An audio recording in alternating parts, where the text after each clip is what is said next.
Salutations à tous. Il y a quelques semaines, les éditions Altaïa ont décidé de sortir une collection intitulée Star Wars Le Faucon Millennium. À travers cette collection, Altaïa nous permet de construire une reproduction d'une des maquettes utilisées dans l'épisode 5 Star Wars, l'Empire contre-attaque.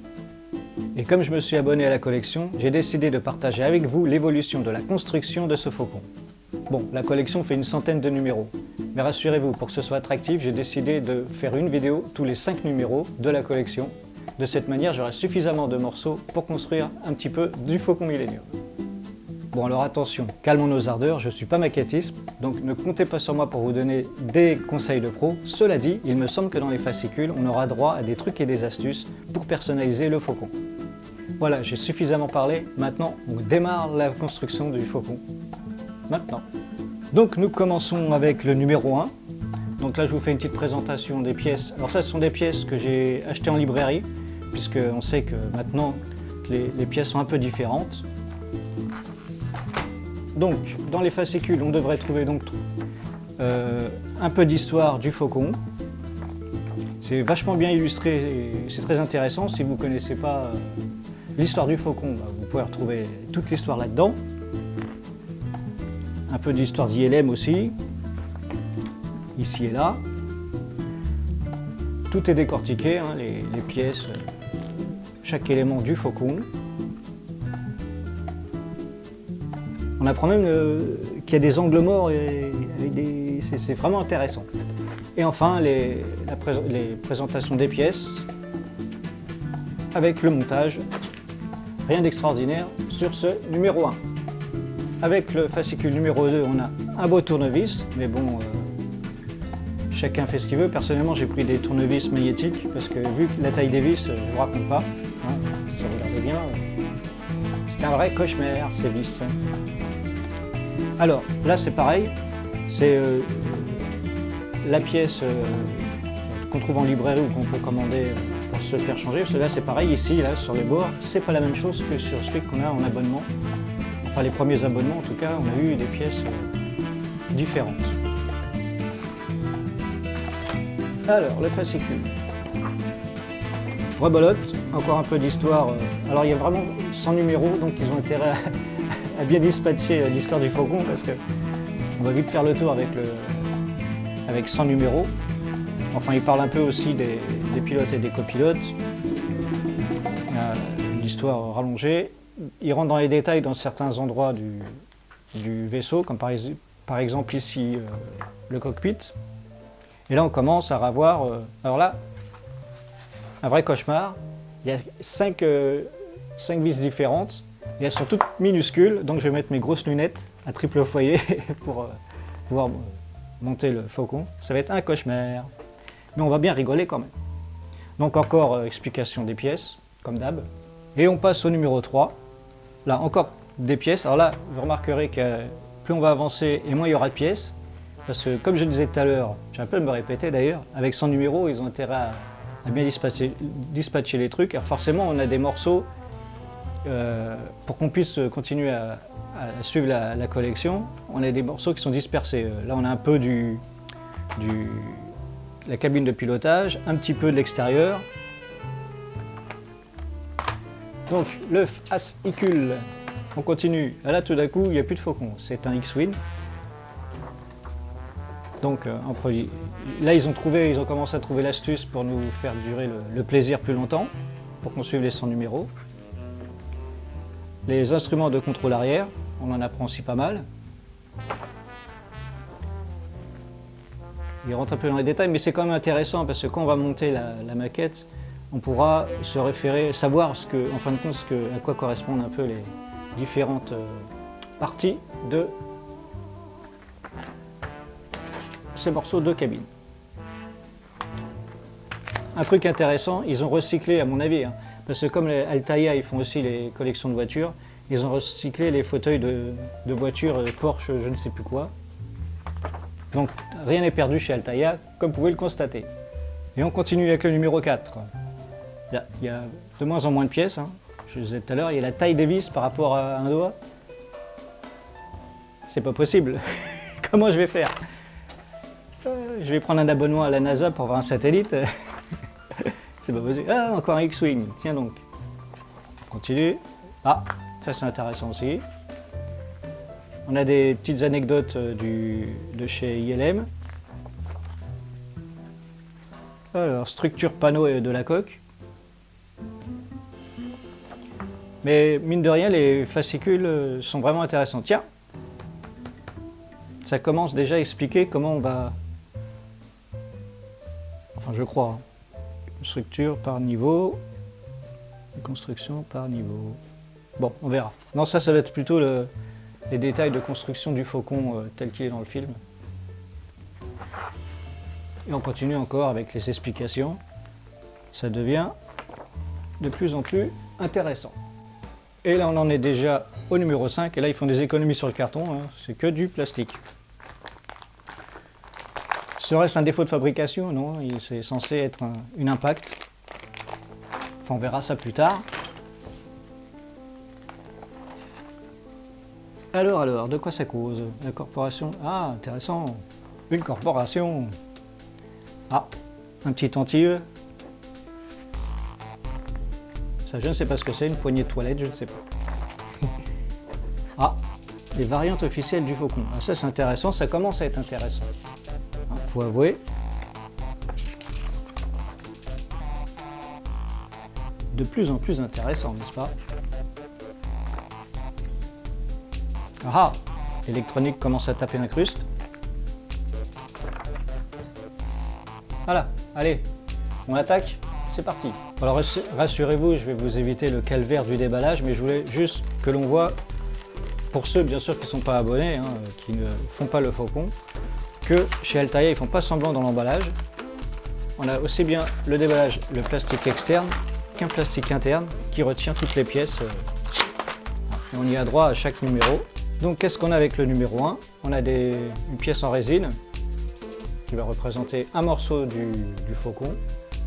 Là, c'est la pièce qui a été modifiée, hein, celle que l'on trouve en librairie. Les canons, alors là, franchement, ça fait un petit peu peur. J'espère qu'on pourra le coller après. Alors les pièces qui font l'armature sont pas vraiment lourdes, mais un petit peu quand même, elles font leur poids. Et quand je vois la taille des vis, je flippe un peu quand même. Donc un autocollant qui est censé se coller ici à l'arrière.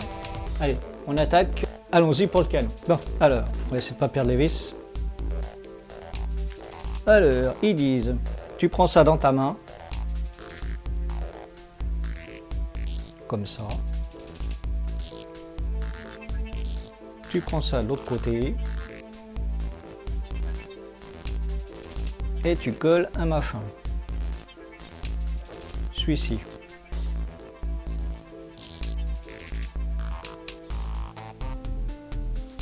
Insérer les vis dans le trou. Non mais des fois qu'on mettrait des vis ailleurs que dans un trou.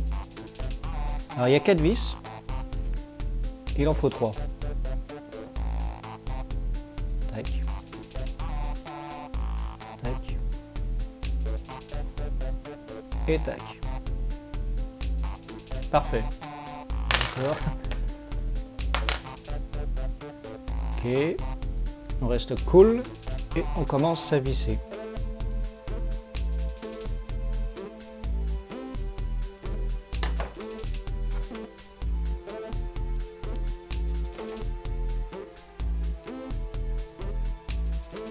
Et on a un canon quadri laser. Et alors avec le numéro 1, il nous demande aussi de coller l'autocollant sur le truc. Ils auraient pu le faire eux-mêmes. Enfin bon.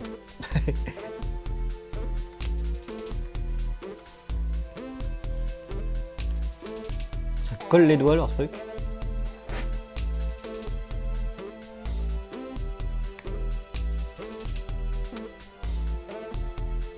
Et voilà.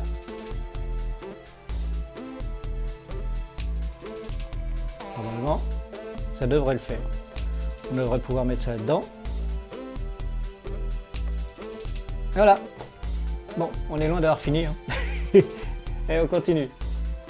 Alors, on passe au fascicule numéro 2. Hein, je rappelle à ceux qui sont jetés sur la peinture que on devrait trouver dans les fascicules de quoi personnaliser ça, parce que c'est vrai que ça fait un peu plastoc, un peu toc-toc. On a un petit bout du pupitre Des petits trucs pour associer les morceaux de la coque. Une table, dos au jeu. J'espère qu'ils ont prévu qu'on fasse des parties parce que sinon c'est pas drôle. Allez, c'est parti, on attaque. Alors on va commencer le début.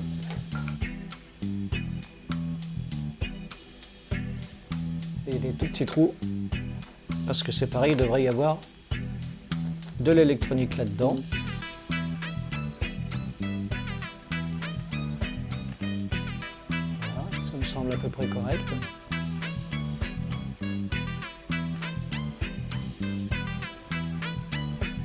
Donc le pupitre avant est collé. Alors, on va essayer de s'appliquer.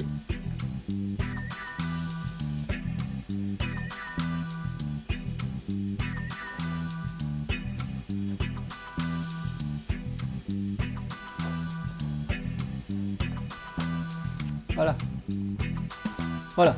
Alors après avoir avec les pièces du numéro 2, on est censé avoir ce genre de choses. Il y a eu un faux départ tout à l'heure, mais là j'ai réussi à remettre les bonnes pièces à leur place. L'horloge et le pupitre avant du faucon.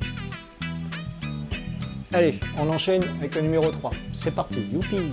Alors, avec le numéro 3 en pièces, on a un autre morceau du faucon, de la coque du faucon, avec toujours les pièces qu'on trouve en librairie, hein, parce que le numéro 3, encore, quand on a reçu les 3 premiers numéros de nos abonnés, au début, on a eu les pièces rafistolées, des chutes de je ne sais quoi, j'ai oublié. Alors, on a l'entrée du... Tiens, ça doit aller par ici. Un morceau du passage pour sortir de la cabine d'essayage. Ah, mais c'est compris. Voilà. Ça, c'est la porte qui est censée se coller au fond. Des gouvernails. Et encore des pièces tellement minuscules que je peux même pas zoomer là-dessus. Je rassure les maquettistes, je vais suivre à la lettre tout ce qu'ils nous disent dans les fascicules pour faire vieillir les fauteuils. Il me semble qu'on a une explication à un moment donné. On verra ça en temps et en heure. Alors, qu'est-ce qu'on va faire aujourd'hui? Aujourd'hui, on va coller la porte. C'est parti. Alors, je ne sais pas ce qu'ils utilisent comme colle sur leurs autocollants à l'arrière. Quand il y a des choses à coller comme ça, mais c'est assez balèze hein, quand même. Ouais. C'est rentré tout seul comme dans du beurre. Ça fait peur. Alors, normalement, si je reprends un morceau, les morceaux du premier numéro, ça c'est censé se coller là. Ça rend juste limite. Voilà.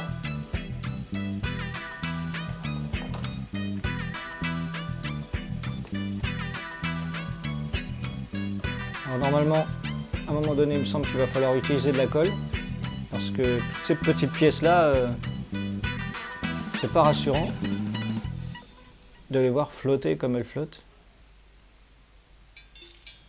Ok, et bien un gauche et un droit.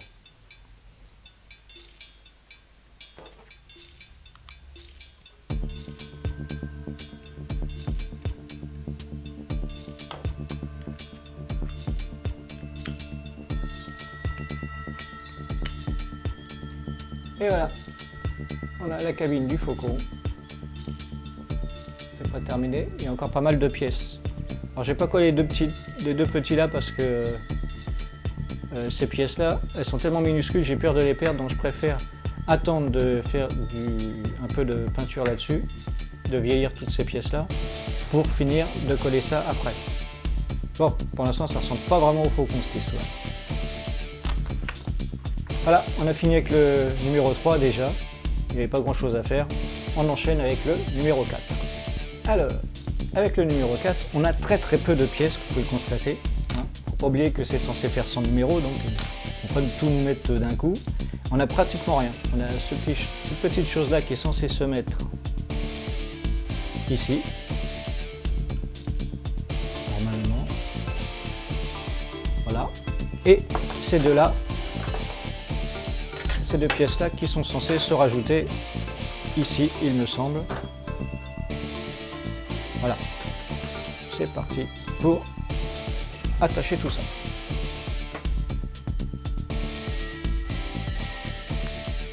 Donc pour ne pas perdre les vis, je les mets dans une petite boîte.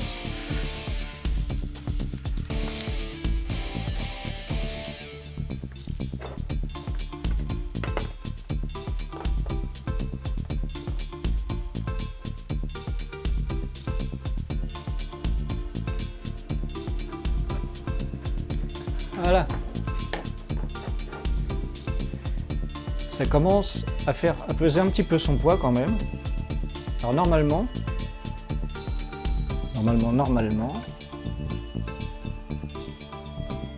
c'est censé se trouver ici, s'emboîter.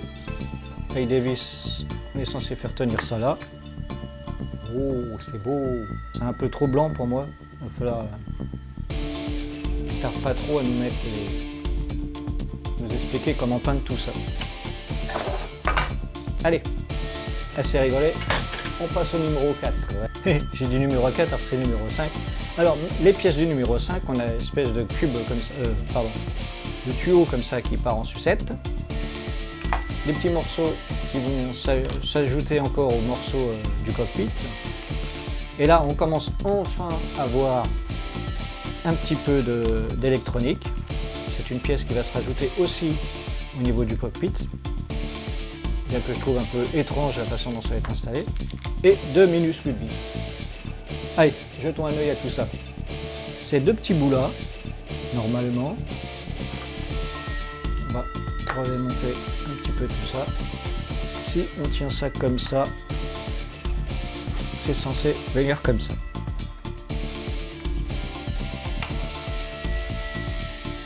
Ça s'est rentré tout seul, c'est un peu flippant.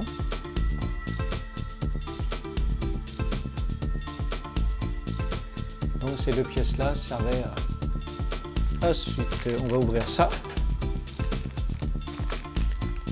Voilà. Alors ça ce sont des petites LED normalement. Ouais. Avec le branchement derrière. Et ça c'est censé se coller derrière. On commence à avoir l'habitude d'y mettre beaucoup plus de vis. Enfin 2-3 vis de plus. C'est bien remarqué, vous allez me dire.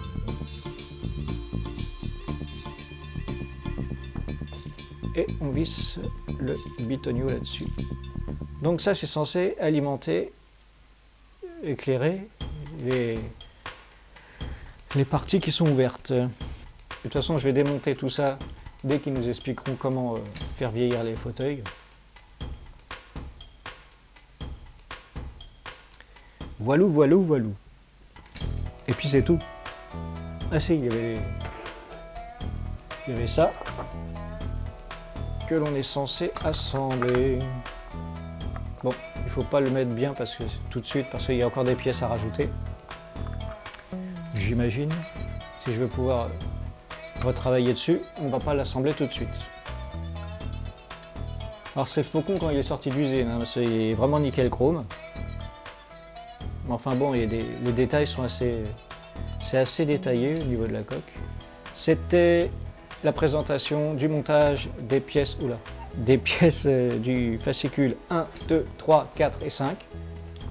Et pour l'instant, il n'y a pas grand chose à se mettre sous la dent, que les petits morceaux éparpillés comme ça. Ça devrait, je pense, être intéressant à partir des prochains numéros. Démarrer du 6 au... Non, du 6 au 12 peut-être. On verra.